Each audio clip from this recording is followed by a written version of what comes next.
Chapter number 1 overview of Indian economy. Notes में आगे बढ़ने से पहले एक बेहद महत्वपूर्ण और इम्पॉर्टेंट टर्म को हम जान लें। आप में से बहुत से स्टूडेंट्स ऐसे होंगे जो शायद इस टर्म के बारे में नहीं जानते होंगे। इकोनॉमी यानी अर्थव्यवस्था किसे कहते हैं? वे सारी गतिविधियां यानी एक्टिविटीज़ जो गुड्स एंड सर्विस यानी वस्तुओं और सेवाओं के उत्पादन अर्थात प्रोडक्शन और उपभोग अर्थात कंजप्शन, वितरण डिस्ट्रीब्यूशन, निवेश इन्वेस्टमेंट से जुड़ी हों, ये सारी गतिविधियां मिलकर इकोनॉमी या अर्थव्यवस्था कहलाती हैं। अगर हम सरल शब्दों में कहें तो कहेंगे कि देश में कितनी और कैसे वस्तुओं और सेवाओं का उत्पादन होता है, यानी पूरे देश में वस्तुओं और सेवा कितनी वस्तुएं और कितनी सेवाएं किस तरीके से उत्पादित होती हैं, यानी जिनका प्रोडक्शन किस तरह से होता है ये, और फिर उन्हें किस तरह से उपभोग किया जाता है, यानी उन्हें किस तरह कंज्यूम किया जाता है। इसी को अर्थव्यवस्था या इकोनॉमी कहते हैं। अब चलते हैं हम चैप्टर नंबर 1 के नोट्स की तरफ। तो पहला हमारा नोट्स है कि इंडियन इकोनॉमी के फीचर्स क्या हैं, भारतीय अर्थव्यवस्था की विशेषताएं क्या हैं, ये हमारा पहला नोट है। तो भारतीय अर्थव्यवस्था की विशेषताओं को जानने के लिए हम कुछ बिंदुओं पर, कुछ पॉइंट्स पर फोकस करेंगे, कि कुछ बिंदुओं पर विचार करेंगे। पहला है लो पर कैपिटा इनकम। तो इंडियन इकोनॉमी की पहली खासियत है कि यहाँ की पर कैपिटा इनकम काफ़ी लो है, यानी प्रति व्यक्ति आय जिसे कहते हैं, कि पूरे देश में जितने लोग हैं अगर उनकी हम औसत आय निकालें तो एक व्यक्ति कितनी आय यानी कितनी इनकम एक महीने में कमाता है। तो अगर तुलना की जाए, कंपैरिजन किया जाए विकसित देशों से, तो इंडिया में रहने वाले लोगों की प्रति व्यक्ति आय काफ़ी कम है। दूसरा पॉइंट है हैवी पॉपुलेशन प्रेशर। इंडिया में पॉपुलेशन बहुत ज़्यादा है, इसलिए पूरी इकोनॉमी को उस हैवी पॉपुलेशन के प्रेशर को झेलना पड़ता है। तीसरा है dependence of population on agriculture. ज़्यादातर पॉपुलेशन एग्रीकल्चर पर डिपेंड करती है, यानी नौकरियों के लिए, कामकाज के लिए निर्भर करते हैं हम एग्रीकल्चर यानी खेती बाड़ी से जुड़ी गतिविधियों पर। चौथा पॉइंट है poverty and inequality. Indian economy की चौथी जो विशेषता है वो ये है कि यहाँ पर गरीबी बहुत ज़्यादा है और इनइक्वालिटी यानी अमीरी गरीबी का फ़र्क भी बहुत ज़्यादा है। पांचवी विशेषता ये है कि इंडिया की इकोनॉमी एक प्लान्ड इकोनॉमी है, जिसके बारे में हम आगे पढ़ेंगे कि प्लान्ड इकोनॉमी क्या होती है, जिसमें आगे क्या होने वाला है इन सब चीज़ों के लिए प्लानिंग की जाती है, जिसमें पंचवर्षीय योजनाएं यानी 5 ईयर प्लान वगैरह को हम डिस्कस करेंगे। अब इन पांचों पॉइंट को अगर फिर डिटेल में हम जानने की कोशिश करें तो पहला पॉइंट था low per capita income. India is known in the world as country with low per capita income. Per capita income is defined as the ratio of national income over population. ये हम पहले discuss कर चुके हैं कि लो per capita income है Indian economy में, और पर कैपिटा इनकम को फाइंड करने के लिए नेशनल इनकम को टोटल पॉपुलेशन से डिवाइड किया जाता है। दूसरा था हैवी पॉपुलेशन प्रेशर।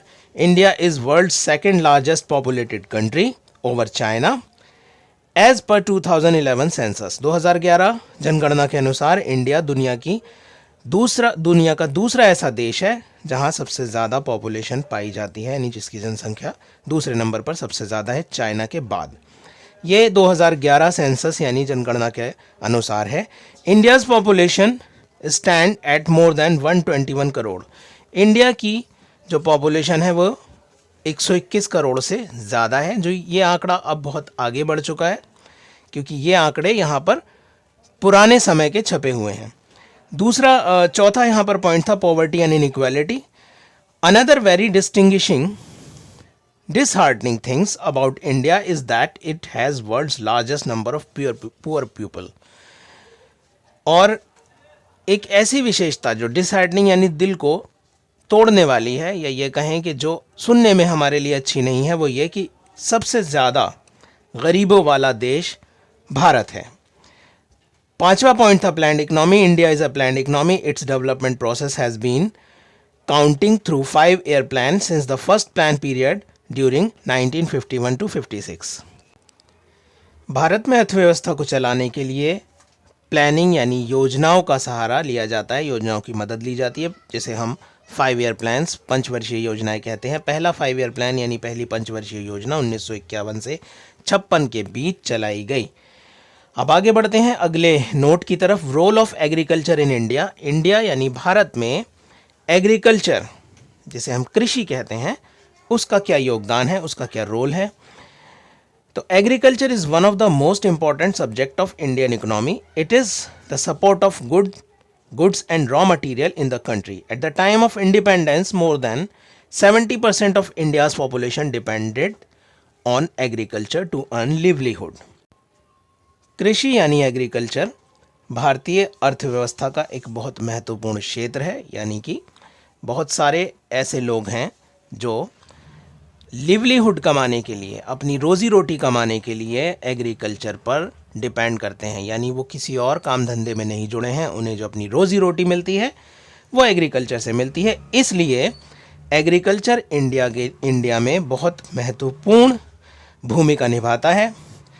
न सिर्फ ये लोगों को रोज़गार देता है, बल्कि दूसरे व्यवसायों के लिए, दूसरे उद्योगों के लिए रॉ मटेरियल और फूड जो है वो भी सप्लाई करता है। आज़ादी के समय लगभग 70% लोग डिपेंड करते थे एग्रीकल्चर पर, यानी देश में रहने वाली जनसंख्या का 70% भाग ऐसा था, 70% लोग ऐसे थे जो अपनी आजीविका कमाने के लिए, रोज़ी रोटी कमाने के लिए डिपेंड करते थे एग्रीकल्चर पर। अब अगले पॉइंट पर हम हैं, growth of industry in India, यानी भारत में उद्योगों का विकास।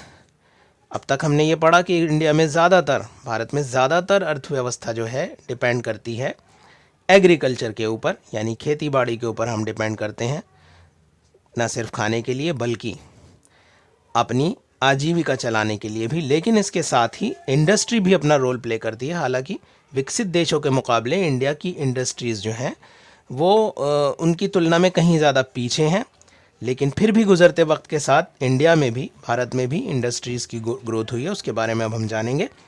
इंडस्ट्री और the secondary sector of the economy is another important area of economic activity. After independence, the government of India emphasized the role of industrialization in the country's economic development in the long run. तो primary sector यानी agriculture के बाद secondary sector यानी उद्योग जो हैं वो भी अपना रोल प्ले करते हैं, वो भी एक अहम स्थान रखते हैं भारतीय अर्थव्यवस्था में।